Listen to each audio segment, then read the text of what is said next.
the Evolving Past Alzheimer's podcast, where we are focused on bringing you information to help prevent and reverse brain diseases like Alzheimer's and other dementias. I'm Dr. Nate Bergman, a functional medicine physician in Cleveland, Ohio, and your host on this journey. So, whether you're a baby boomer who's worried that your brain wiring just isn't working like it once was, or you have loved ones with the disease, or you yourself have already been diagnosed and are wondering, what do I do now? You'll want to listen to this podcast. Each episode, we introduce you to the top doers and thinkers that are revisioning Alzheimer's and dementia. If you have questions or comments or just want to connect, please check us out on our Facebook page, or if you're old-fashioned like me, Google Evolving Past Alzheimer's Podcast, and you'll find us that way. So here we go. Let's get better. Welcome back to the show.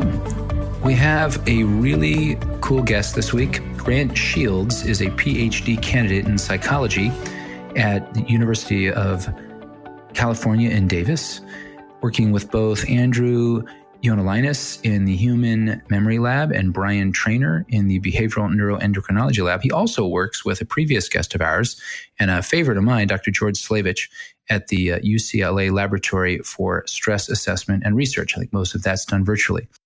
Grant's research is aimed at understanding why our cognitive functions fail us when we seem to need them most. In particular, he studied, and he continues to study the effects of stress on both memory and executive functions, as well as the biological pathways through which those effects occur. And that's exactly what we want to know about today. Welcome to the show, Grant. Thank you. First off, you have such an interesting background. There's not that many people focused. Certainly a lot of people are focused on stress these days. Not as many that I can find, at least, that are kind of as deep into the water as you are in understanding the relationship with stress and memory. What got you, what drew you to that area? I mean, it was kind of a path that I kind of fell into. I started out just being really interested in understanding how stress affects how we think because of a few experiences. The most notable one was I worked at a group home with kids who had psychiatric disorders and behavioral difficulties and stuff. And with these kids in particular, they were great kids. Like they all had good hearts, but they had these issues where, like, especially when they would get stressed out, they would end up doing things that they really regretted doing. A lot of times that could be seen like as a consequence of, stress effects on a whole bunch of cognitive processes, right? It could be that they just don't remember their long-term goals, or, how long it's been since they have had, an episode where they got grounded or whatever. Or it could be, failures of self-control or what have you. So those experiences and witnessing those things and seeing the regret that those kids had after doing the things that they, regretted doing made me really just want to understand what it is that stress is doing that causes our cognitive function to fail. And so I started studying effects of stress on executive functions, which are kind of the set of higher cognitive processes that enable things like planning, forethought, goal-directed action, etc. And as I developed those interests further, my path in grad school led me to Andy Yonelinas' lab. And he was doing a bunch of stress and memory work at the time and really helped me understand where that field was and had been and where it was going and showed me some really interesting unanswered questions. He really, gave me an appetite for that line of research. And so, that's how I ended up here. And I'm very eager to solve the problem of understanding what it is that stress is doing to cognition. And I like the process. I think sometimes we all take for granted when we're deep into something that basic definitions are clear. When you mean, and when you study from a research perspective, stress, what is stress? The definition of stress? That's a great question. So you'll see different people using the term in different ways. When I say stress, what I'm generally referring to, because of my primary area of research, is acute stress. And that means like a very short-lived, like time-delimited event that has a really clear beginning and ending, something like getting in a car crash, right? But there are a ton of different ways to define stress. And even what I just mentioned I wouldn't say that stress itself is the getting in the car crash. It's the experience of being in a car crash, right? Stress requires some like subjective perception of threat, whereas a stressor is something like objective that happens to us or to something, basically. But yeah, I mentioned acute stress. Another kind of stress that's talked about is chronic stress. That's a more ongoing kind of enduring difficulty that doesn't necessarily have a clearly defined beginning or end point. Something like that would be like being diagnosed with a terminal illness or the effects of the terminal illness on like day-to-day function or chronic medical condition just in general, something like that. Mm-hmm. Which is worse, acute stress or chronic stress? So acute That's a loaded stress, question, I know. Yeah, acute stress, our response to an acute stressor is pretty much, as long as everything is working properly, wholly adaptive, right? It allows us to, as best we can, run away from, a snake or a lion or a bear or whatever that's chasing us, and basically cope with the changing demands of the environment like we should. Acute stress does impair a lot of cognitive processes and can exert some detrimental health effects, but it does so in ways that, evolutionarily speaking, have been adaptive. Like, you don't want to be able to really deliberate at length with, what you should do when you see a lion, right? You want everything to kind of fade except for the fact that there's a lion chasing at you and you need to get away. So it's good that you can't like call different things to mind very easily. Like, your memory retrieval is impaired. It's good that executive function is impaired in that way in terms of fleeing from the lion. But these things become maladaptive when we start getting stress responses to purely social things for, in the current environment. And we don't need to flee from a lion. We need to make sure that we get the work done on time, and we're stressed because of a deadline that, a boss has given us or something. And in those cases, it's bad that all these cognitive processes shut down. Chronic stress, on the other hand, I do not know of a single reliably found effect of chronic stress that is beneficial. It's pretty much detrimental for every kind of health outcome and every kind of cognitive process. And so, we'll talk about how we measure some of those things, but are there some basic rules about measuring stress, both in the acute instance and the chronic instance? Maybe we can talk about chronic instance. How do you measure chronic stress first, and then we can roll more into the acute stress and kind of the mechanisms there. Yeah. So chronic stress, it's measured or assessed, would be a better way of putting it, in the lab, in humans at least, in kind of standard ways, which is basically you can recruit people with a known chronic stressor. Like, there are a number of studies that look at dementia caregivers or caregivers of children with developmental disabilities. Those things are chronic stressors that don't fade by the time the participants come into the lab usually, and are pretty poignant.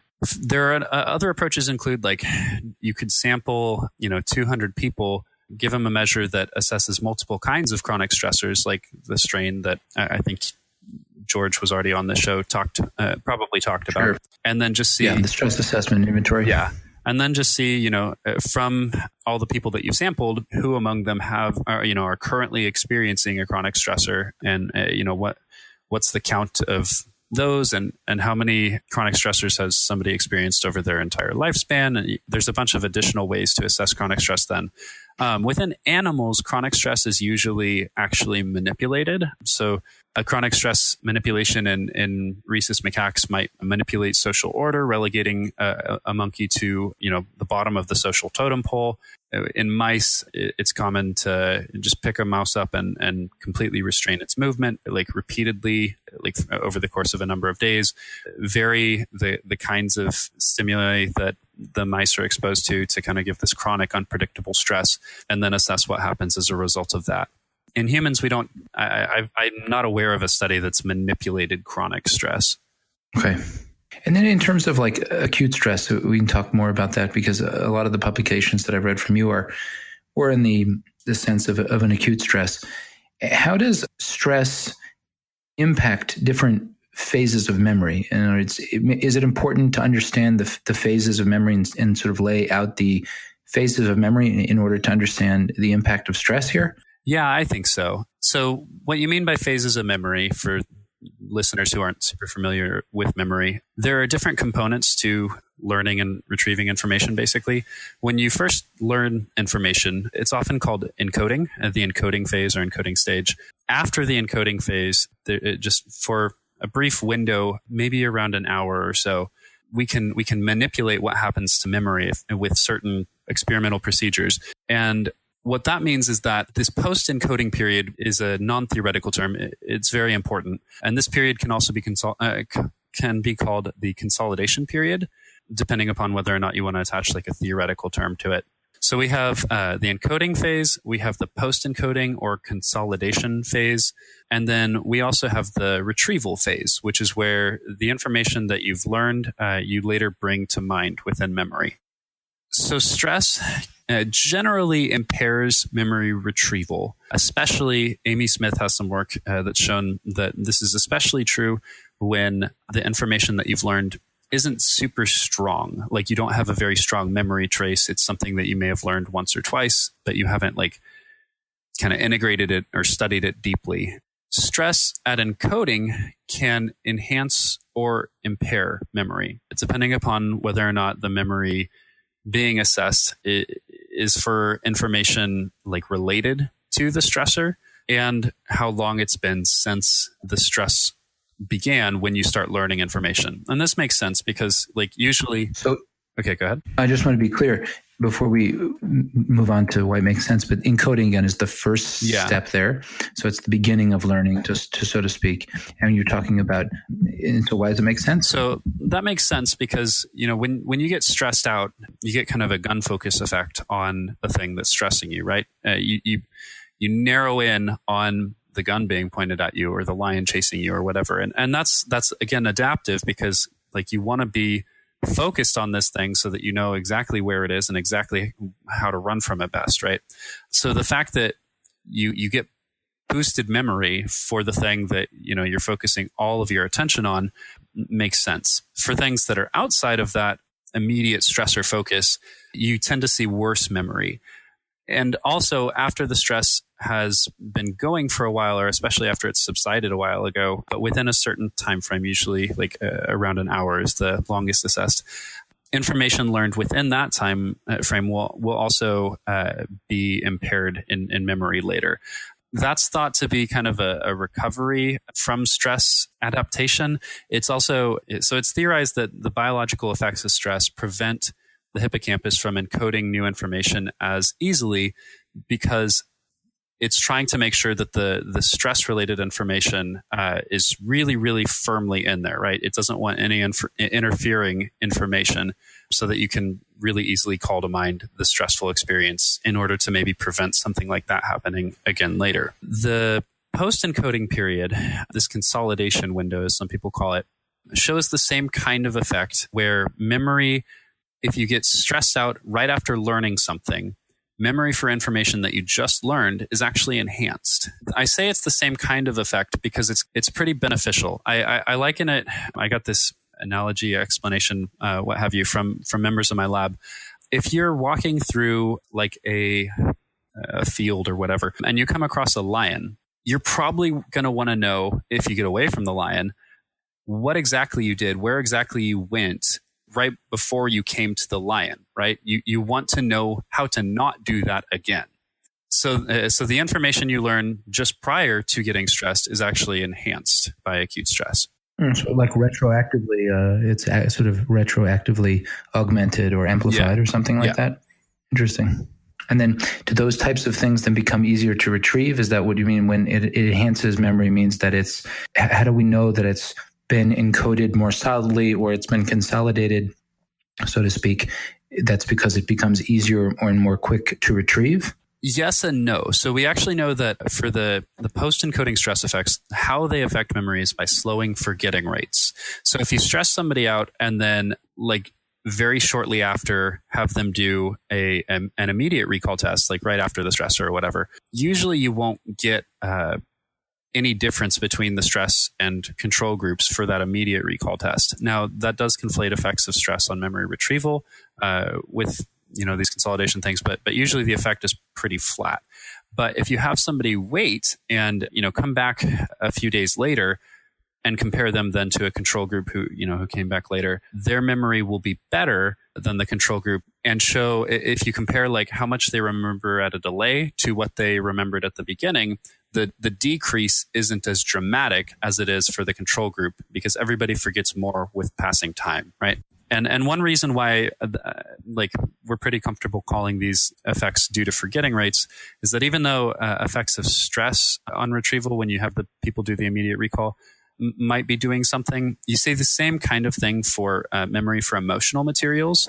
If you have someone learn emotional and neutral materials and then give them a recall test or a recognition test right after, there's a very slight bump for emotional materials sometimes, but over time, the forgetting of the emotional materials shows the same kind of pattern where it is slower in a decline over time than neutral materials. And the same brain regions thought to contribute to the emotion benefit in memory, and namely the interaction of the amygdala and the hippocampus, are the ones that contribute to the benefit in stress effects on memory, or post-encoding stress effects on memory. So that's really interesting. So one, I'm just thinking about, okay, so how do we utilize that? You utilize this sort of encoding, post-encoding and retrieval and post-reactivation phases of memory, meaning going through the phases of memory. And if it makes sense to sort of stress ourselves after encoding, meaning after starting to trying to learn something, let's say something new or in a reviewing stage, does it make sense to go out and do something that has like a hormetic effect on our bodies, meaning do something that's stressful, like a high intensity interval training, or go box somebody or play punch for punch, just do something, just run out of the street, Does it make sense to do something that is unrelated to the learning, but is just simply a stressor? Yeah, so that's a great question. And I want to start by saying that I don't endorse violence here, but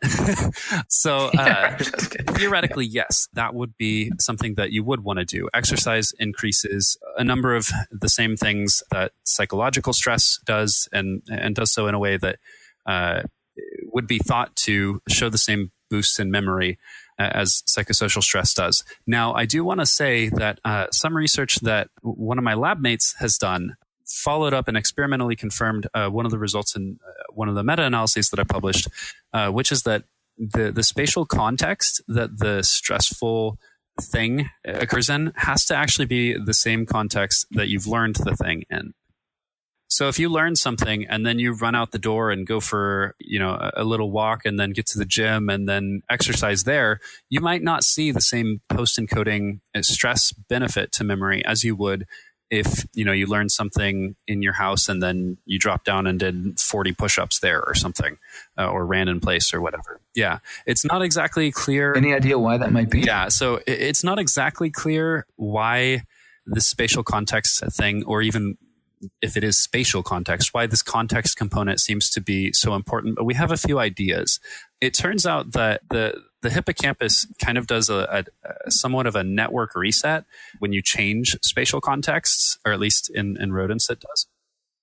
And I just wanted to find hippocampus. Hippocampus is an area in the brain that is known particularly for storage of memories, long-term potentiation, correct? So if the biological effects of stress that are necessary to modify these memory traces depend upon the same kind of neuronal firing that was occurring like when you learned something, or if they buffer against interference or what have you. In any theoretical explanation, like you'd need this same pattern of firing to still be occurring. It's possible also, one thing that one of my colleagues has suggested, that a theory that he really likes, he thinks that stress just essentially acts as a protection from new interfering information. That if stress itself completely changes this neuronal firing, perhaps, inducing an internal context shift, then you're going to protect all the information that you've learned previously from like retroactive interference from information you learn subsequently, because the information will be kind of more clearly blocked off in mind. And so an intense stressor is different than a distraction, though. Meaning, like if you trying to learn something and you drop and do 40 push-ups, it's different than trying to learn something and then getting a phone call or responding to a text message, not inherently stressful. That's just a distraction. So I suppose when I defined stress earlier, I should have gone a little deeper in mentioning that there are some characteristics of certain events that are necessary to evoke a stress response.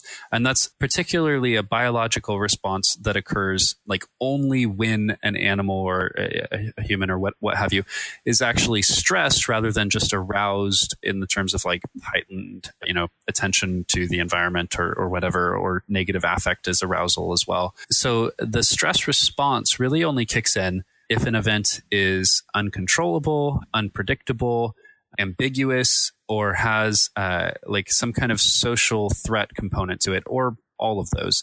There are some other characteristics that people debate too, and I'm not even exactly sure if like how many of those characteristics you completely need. Sally Dickerson, in her meta-analysis with Kimeny, Margaret Kimeny, I believe is her name, found that all you really needed in humans to elicit a cortisol response was like a motivated performance component with social threat. Okay, so dropping down and doing 40 push-ups doesn't necessarily meet that. Yeah, so that's also a great right? point. There are a couple things that have a fast track to the stress response system. Pain and physical exercise are two of those things that are on the fast track. If you're hurting, like physically, it doesn't matter if anyone else is not around, you're going to show a cortisol response, at least if it's an acute physical pain rather than kind of like a chronic backache or something. Similarly, if you drop down and do 40 push-ups, you're going to get a cortisol response. So that's interesting because, just to sort of summarize, as I understand the pathway that you're talking about. So a stress, something that experiences a stress induces something called the hypothalamus pituitary adrenal axis, which is, sort of from the brain to the adrenal glands, so to speak, where you have a release of glucocorticoids, namely, let's say cortisol, like you're mentioning. And what I understood from some of your papers is that the kind of the intensity or the magnitude of a person's cortisol response relates to memory performance. Is that what you're saying here? The relation between cortisol and memory performance in stress effects on memory has been kind of contentious. When you look across studies, there's actually no relation there, but within studies, oftentimes there's an association with a subgroup of participants or what have you. I think, so we know from some animal work that, and some human work too, that glucocorticoids themselves do stuff to memory. So reasons why we might not get strong associations or very consistent associations in stress studies are that there are a bunch of other biological processes that are altered by stress, like the immune system gets altered, norepinephrine gets altered, sex hormones get altered. All of those things also influence memory. And so cortisol is doing something, but it's doing something in conjunction with all these other things that are doing something. And if you just look at cortisol by itself, if you were to say that it's just this cortisol association that's predicting memory, the association is pretty weak or non-existent. But I do think cortisol is doing something. It just doesn't always show up when you just look at the association between cortisol and memory in a stress study. What do you think cortisol is doing? Cortisol within the hippocampus, or I guess I should say glucocorticoids, because most of this research has come out of animal work. But glucocorticoids within the hippocampus, a little bit of clarity. Most rodents don't use cortisol as their primary glucocorticoid. They use corticosterone, but the effects are pretty analogous, homologous, whatever you want to say. So glucocorticoids within the hippocampus synergistically act with norepinephrine in the basolateral amygdala to boost memory for information that's learned while those things are synergistically influencing those brain regions at the same time.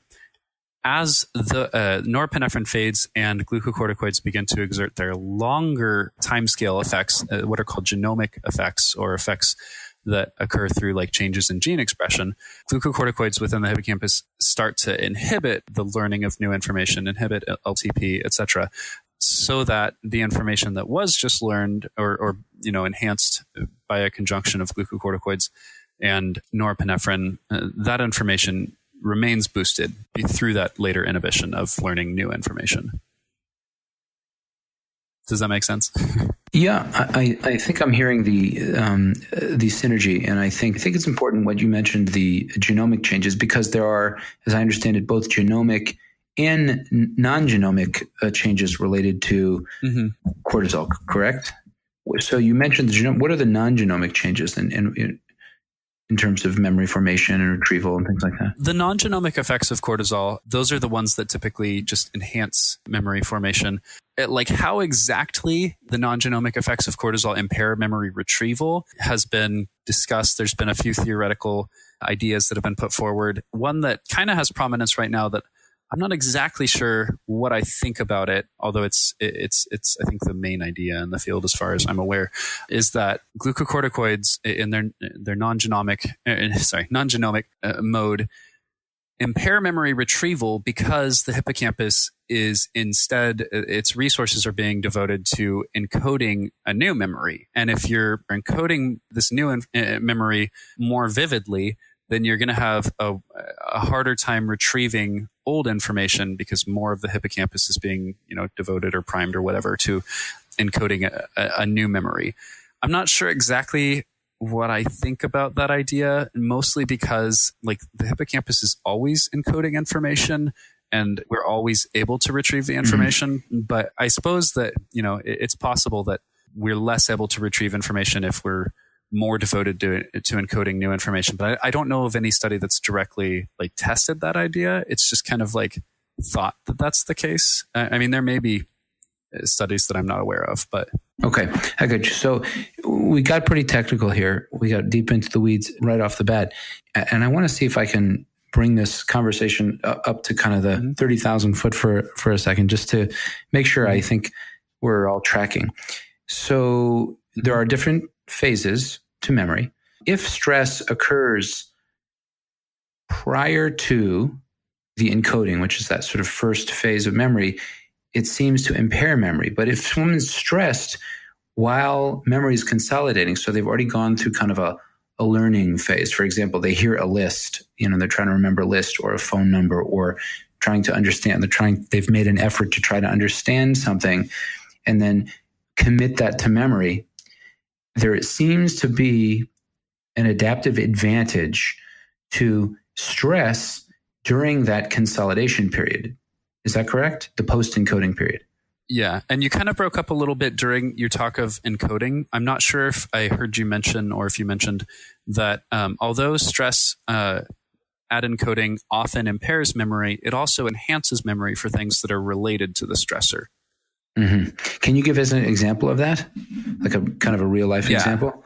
Yeah. So if somebody points a gun at you, you're going to be able to remember the gun pretty well as possibly the shooter's face pretty well. But you're probably not going to be able to remember faces, or I guess there wouldn't be people walking by, but you're probably not going to be able to remember maybe if there was a certain dumpster like in your peripheral vision or not. Interesting. And to take that one step further in terms of the possibility of making this practical, because you mentioned sort of exercise as a fast track, what is the window at which, there's a period of time, a window in time after encoding, after the initial learning is attempted? Is there some like 15 to 60 minutes, or like what's the period of time that would seem optimal in which we would have to intervene to do the effort to sort of create the stress or do the exercise after encoding that might be the most high yield in terms of results for retaining those memories? Yeah, that's a great question. There have been studies that have looked at beginning a stressor up to around 45 minutes after the encoding period has ended. That's definitely an exception. Most of these studies that have looked at these effects have stressed people out within the first 20 minutes. So the most reliable effects, I would say, within the first 20 minutes of learning information, if you want to exercise at that point, that would be your best bet. I want to share with you a kind of like an anecdote from one of my patients here, and see if you can help us explain what's happening. So Alzheimer's, as you know, has it's like a continuum, right? Maybe we are subscribed to the theory that Alzheimer's is more syndromic than it is a single condition, and there's certainly many causes of the hallmark pathology of amyloid and tau, but certainly stress is one of them. Now, in terms of the run-up to Alzheimer's and classic amnestic Alzheimer's, where somebody has a problem with memory, like usually this shows up as a problem in short-term memory. You have people repeating the same questions and forgetting where they put stuff. And, I'm sorry, Dad, we just had that conversation, and they're asking the same thing 10 minutes later, that sort of thing. The precursor to that, sort of like when somebody feels like they're getting a flu, or if they're getting the fever, but they haven't quite gotten one yet. The prodrome to that is a condition called amnestic mild cognitive impairment, as you know.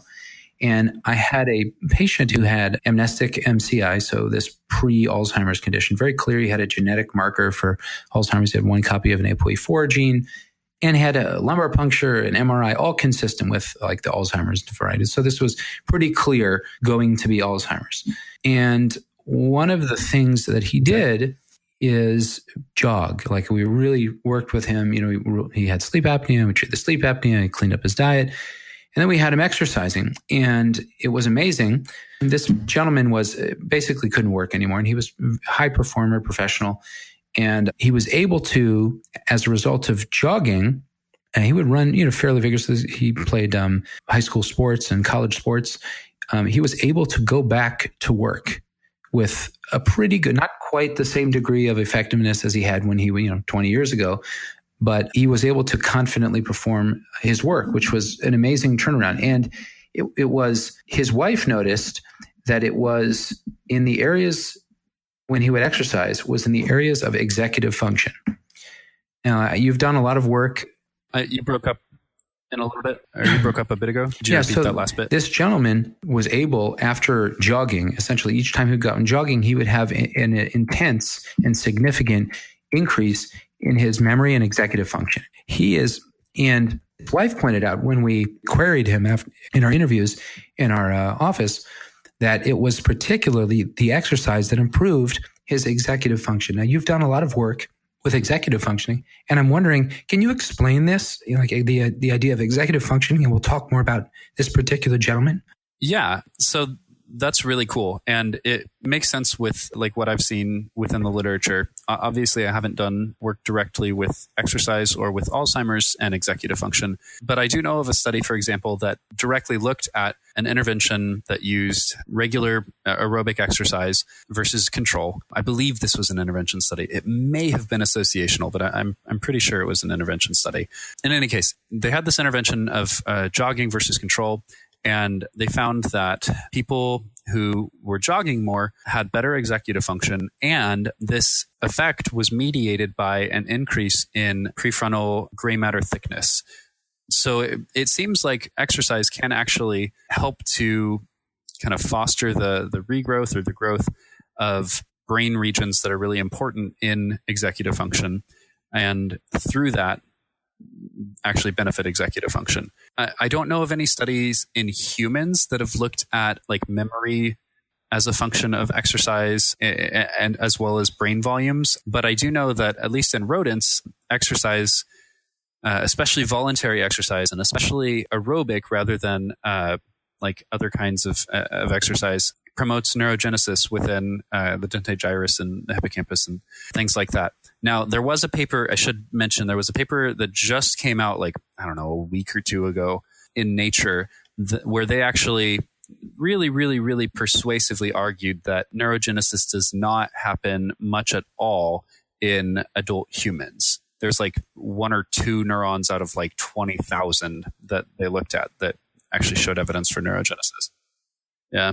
So if you go back to the idea of this exercise and you say enhancing prefrontal areas, gray matter, and I want to just make sure that our listeners track. So that's the area in the brain that, at least by domain and by sort of where it is most associated with executive function. But I don't want to assume everybody understands the definition of executive function. Can you give a brief definition of executive functioning? Yeah. So executive function as a construct refers to essentially the ability to plan one's behavior. It's a set of higher cognitive processes that enable planning, forethought, goal-directed action.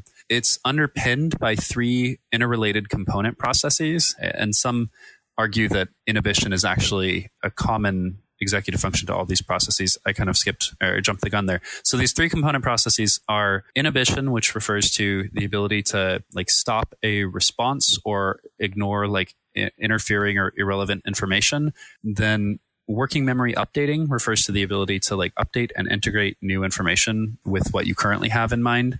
And then set shifting or cognitive flexibility refers to the ability to kind of flexibly shift between different rules or modes of thought. You know, if you have to respond to the letter of a stimulus and then later respond to the color, the difference in time that it takes you to do one after doing the other is like an index of set shifting. Now, research on executive function has suggested that out of these three things, there's a little bit of updating specific executive function and a little bit of set shifting specific executive function, but inhibition supposedly plays a role across any executive function task.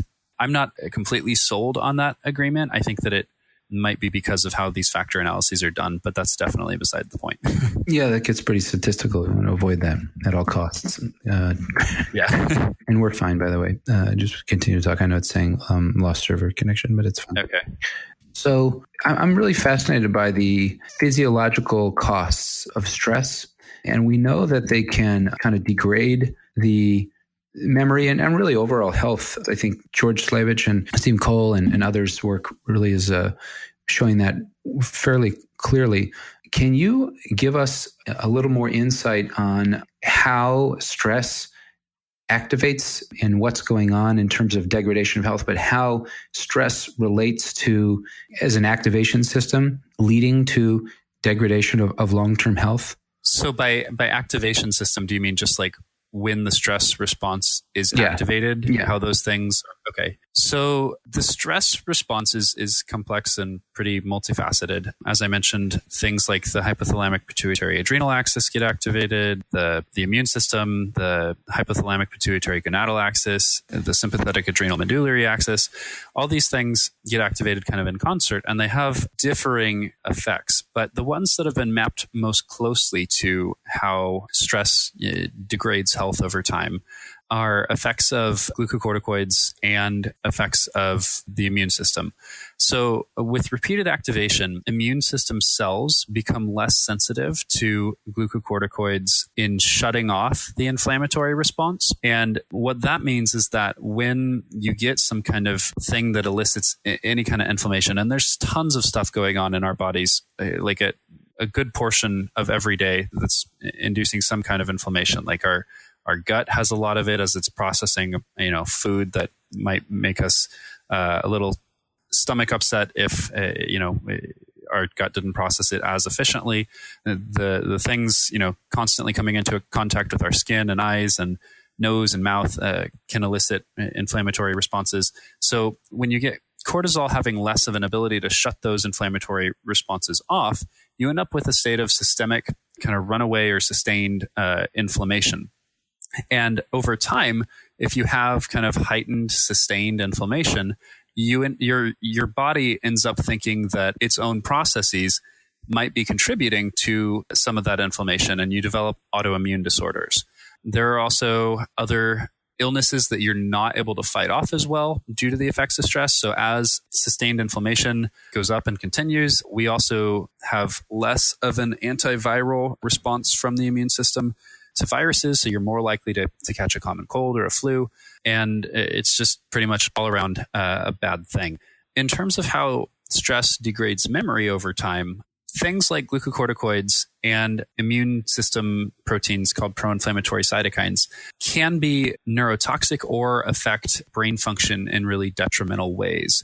So glucocorticoids, when they get up to the hippocampus to initiate or the negative feedback loop and stop the production of glucocorticoids through the hypothalamic pituitary adrenal axis, they do have to bind to neurons, and they bind to neurons within the prefrontal cortex. They bind to neurons all over the brain. And that binding, if there's enough of it, can actually lead to neuronal apoptosis if it happens, like if there is a high enough concentration of glucocorticoids within a given region. Neurons dying. Yes, yeah. Neuronal apoptosis, neurons dying. Okay.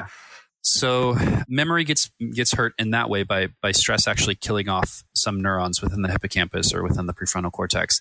The immune system proteins that I mentioned, pro-inflammatory cytokines, they do things to various neurotransmitter systems like serotonin and glutamate, which actually leads to less of those neurotransmitters just being available in general. Neurotransmitters as a whole are pretty important for brain function. So messing with the levels that we have available to us is in general bad for cognitive performance. I think we want to make sure to not freak everybody out quite as much and not just have this podcast be a source of stress and chronic stress. Yeah. The people hear about it. I think we really need to focus also on what are the things that people can do to A, improve their responses to stress, and B, and maybe that B is really is the same thing as A, become what's now in the pop. It's made its way. The term's made its way into kind of the popular lexicon as well, but is termed, at least in research, as resilience. Mm-hmm. Resilience vis-a-vis stress. Can you tell us a little bit about what you have learned about resilience and what people can do to minimize the ill effects of chronic, particularly chronic long-term stressors? So what I know most about in terms of fostering resilience is changing one's perception of stress. So things that don't have a fast track to the stress response require a subjective perception for these things to activate the stress response. So if you change your perception of an event, how your body responds to it is going to be different. For example, I believe this is Anna Crumb's work, she used a really common, moderately severe acute stress manipulation, the Trainor social stress test, and manipulated whether participants praised the stressor in kind of a challenging light or a threatening light.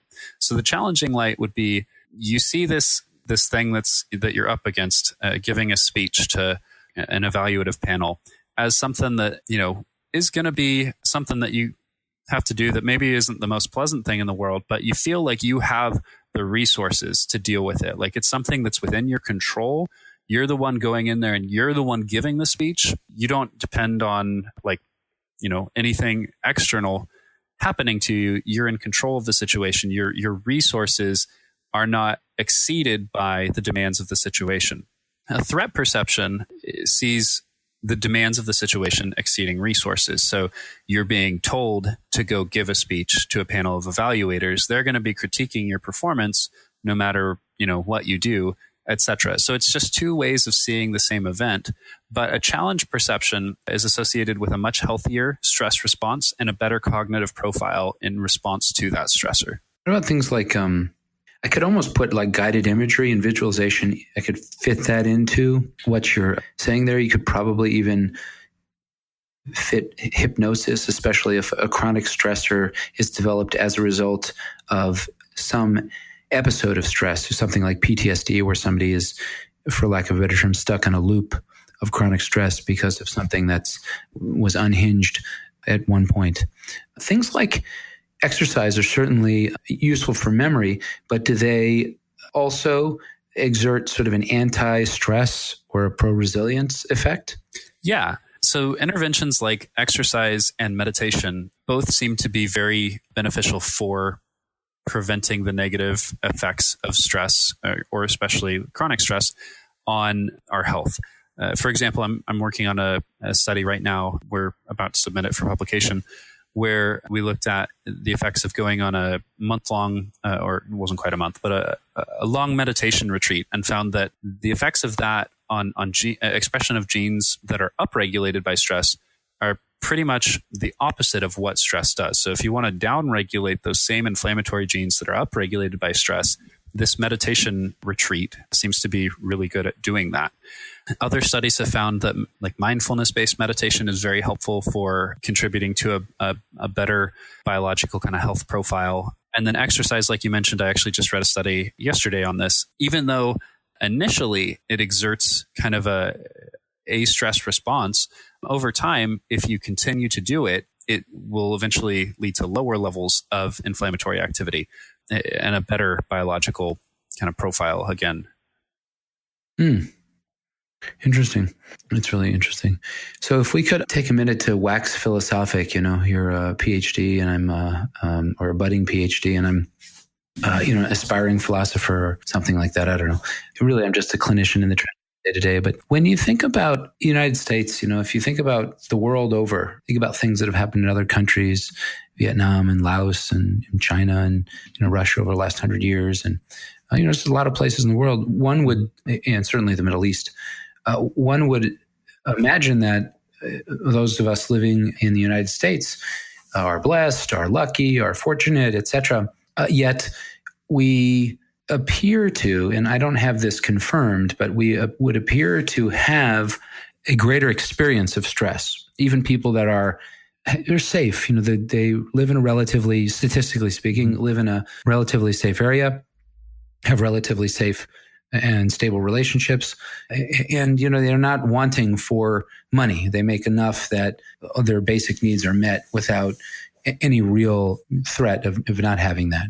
Yet we still have experiences of stress. And some argue that the perception of stress that we have in this country is sometimes greater than in places where they seem to have, at least materially, less. Is this somehow tied to stuff? Is this somehow tied to materialism? First of all, do you agree with this assessment? And if you do or do not, I guess if you don't, well, I'm curious as to why. And if you do, what do you think's going on there? Yeah, so those are all great questions. Interestingly enough, I actually literally just saw something posted on an internet forum this morning where somebody was asking basically the same question, like, is stress higher in, the Western world? And is it because of all these material things? Like, would we be less stressed and less depressed if we had less high technology?